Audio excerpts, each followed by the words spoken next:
ഖലീഫ Umar bin ഖത്താബിന്റെ കാലത്ത് നടന്ന സംഭവമാണ്.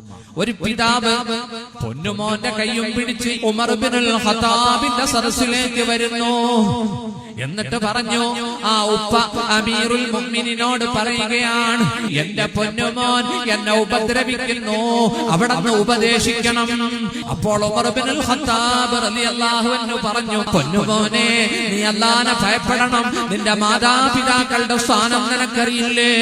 മാതാപിതാക്കളോടുള്ള ബഹുമാനമൊക്കെ സൂചിപ്പിച്ചു പറഞ്ഞപ്പോൾ ആ കുട്ടി അമീറുൽ മുഅ്മിനീനോട് പറയുകയാണ്, അല്ലയോ അമീറുൽ മുഅ്മിനീൻ, മാതാപിതാക്കൾ മക്കളോട് കടമയില്ലേ? അപ്പോൾ ഉമർ ബിൻ ഖത്താബ് പറഞ്ഞു, കടമയുണ്ട്. 3 കടമ മക്കളോടുണ്ട്. 1, ഉമ്മയെ സംസ്കരിക്കണം പിതാവ്. 2, മക്കളുണ്ടാകുമ്പോൾ നല്ല പേര് വിളിക്കണം.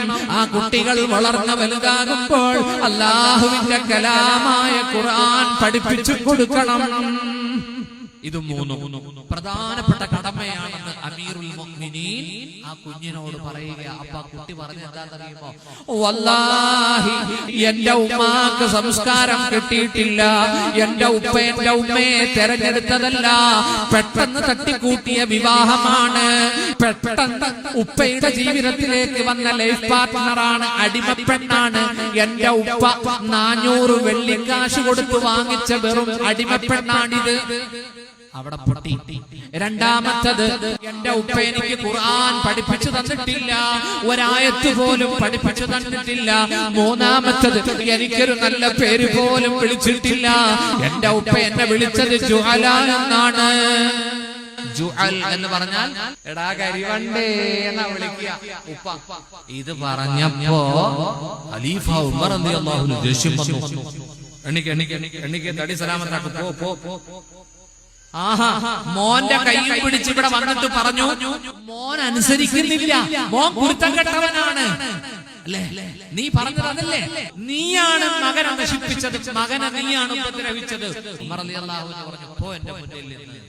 മക്കളെ നശിപ്പിച്ചത് ഈ പിതാവാണെന്ന് ഉമർ റളിയല്ലാഹു അൻഹു. പടച്ചോൻ കാത്തിരക്ഷിക്കട്ടെ. എന്റെ പ്രിയപ്പെട്ട സുഹൃത്തുക്കളെ, നമ്മൾ മക്കളെ നശിപ്പിക്കരുത്.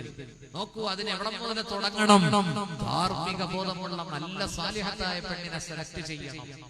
അല്ലാഹു പടച്ചവൻ മക്കളെ വളർത്തേണ്ട രൂപവും ധാർമ്മികതയും വിദ്യാഭ്യാസവും ഖുർആനും ഒക്കെ കൊടുത്ത് നല്ല പേരിട്ട് അൽഹംദുലില്ലാഹ് നമ്മുടെ കുട്ടികളെ വളർത്താൻ പടച്ചവൻ തൗഫീഖ് നൽകട്ടെ.